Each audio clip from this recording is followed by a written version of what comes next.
இ-புக்கா paper புக்கா இதை பற்றி தான் இன்றைக்கி நம்ம பார்க்க போகிறோம். நான் டாக்டர் சரஸ்வதி, ஸ்கில்டா டெக்னாலஜிஸ். ஸோ இன்றைக்கி நம்ம பார்க்க போகிற கான்செப்ட் பார்த்திங்கன்னா, இப்போ நான் எலக்ட்ரானிக்கலாக ஒரு புக்கை படிக்கிறதா இல்லை பேப்பர் புக் படிக்கிறதா அப்படின்ற ஒரு கான்செப்ட். ஸோ ICT-CPT புக்ஸ் பற்றி நம்ம லாஸ்ட் வீடியோவில் பார்த்தோம். இப்போ நம்ம பார்க்க போகிறது அந்த புக்ஸை இ-புக்காக படிக்கலாமா பேப்பர் புக்காக படிக்கலாமா. ஜென்ரலாக இப்போ டெக்னாலஜிக்கல் டெவலப்மெண்ட்க்கு அப்புறம் பீப்புள் ப்ரிஃபர் இ-புக். ஓகே, ஸோ பேப்பரை விட எல்லாமே டெக்காக மாறுது, எல்லாமே டிஜிட்டலைஸ்டாக மாறுது. ஸோ நாங்கள் பேப்பர் புக் வேண்டாம், நாங்கள் இ-புக் படிக்கிறோம் அப்படின்னு சொல்கிறவங்கள we don't stop. Okay, but so இப்போ எக்ஸாம் பொறுத்த வரைக்கும் there will be option. You all know CPC is an open book exam.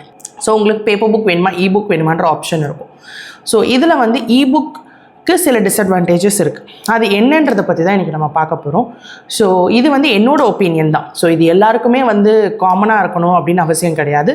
So இ-புக் பொறுத்த வரைக்கும் பார்த்தீங்கன்னா ஜென்ரலாகவே இப்போ நீங்கள் எக்ஸாமில் it's single screen, right? So ஒரு ஸ்க்ரீன் தான் உங்களுக்கு கொடுக்கப்படும். அந்த ஸ்க்ரீனில் நீங்கள் ஒரு பக்கம் உங்களோட எக்ஸாமினேஷன் ஓப்பனில் இருக்கும், ரைட்? எக்ஸாமினேஷன் பேஜ் ஓப்பனில் இருக்கும். உங்களோட இ-புக் ஒரு கார்னர் ரைட் சைடில் ஓப்பன் பண்ணுற மாதிரி இருக்கும். ஸோ அந்த இ-புக் பார்த்தீங்கன்னா நீங்கள் அதோட ஸ்பேஸ் ரொம்ப கம்மியாக இருக்கும். ஸோ விசிபிலிட்டி இருக்குமா அப்படின்றது டவுட். நெக்ஸ்ட்டு ஸ்க்ரால் பண்ணும்போது யூ கேன் ஸ்கிப். ஸோ நீங்கள் நிறைய இம்பார்ட்டண்ட் கோட்ஸ் இல்லை தேவையான கோட்ஸை ஸ்கிப் பண்ணுறதுக்கான சான்சஸ் அதிகம்.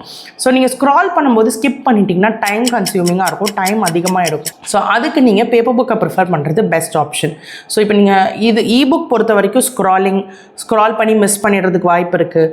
அண்ட் அது லோட் ஆகுறதுக்கு it takes less than a minute. So உங்களுக்கு அது அந்த லோடிங் டைம் அப்படின்றது வேரி ஆகும். ஸோ இது எல்லாமே செக் பண்ணும்போது இ-புக்கில் இந்த டிஸ்அட்வான்டேஜஸ் இருக்குது. பட் ஸ்டில் எனக்கு இ-புக்கில் படித்து பழக்கம் இருக்குது. நான் டிஜிட்டலாக தான் படிச்சிருக்கேன். ஸோ எனக்கு அது ஐ கேன் டூ இட், எனக்கு அது பழக்கம் இருக்குது அப்படின்ற பட்சத்தில் you can very well go for it. So ebook or paper book அப்படின்னு பார்த்தீங்கன்னா it's completely based on your own convenience. உங்களுக்கு இ-புக் பெட்டர்னு தோணுச்சுன்னா இ-புக் எடுக்கலாம், பேப்பர் புக் பெட்டர்னு தோணுச்சுன்னா பேப்பர் புக் எடுக்கலாம். பட் இ-புக்கில் இருக்கக்கூடிய சின்ன சின்ன டிஸ்அட்வான்டேஜஸ் நான் சொல்லிட்டேன். ஸோ இதுக்கப்புறம் ஐ கேன் மேனேஜ், என்னால் பண்ண முடியும் அப்படின்னு நினைக்கிறீங்கன்னா you can very well go ahead with your இ-புக்.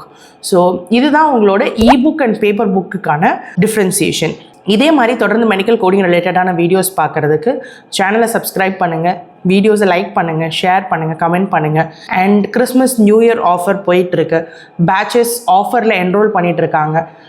Number of candidates எங்களை ரீச் அவுட் பண்ணிகிட்ருக்காங்க. ஸோ நீங்களும் இந்த சான்ஸை யூஸ் பண்ணுங்கள், DM பண்ணுங்கள், மெடிக்கல் கோடிங் கெரியரை எங்களோட ஸ்டார்ட் பண்ணுங்கள்.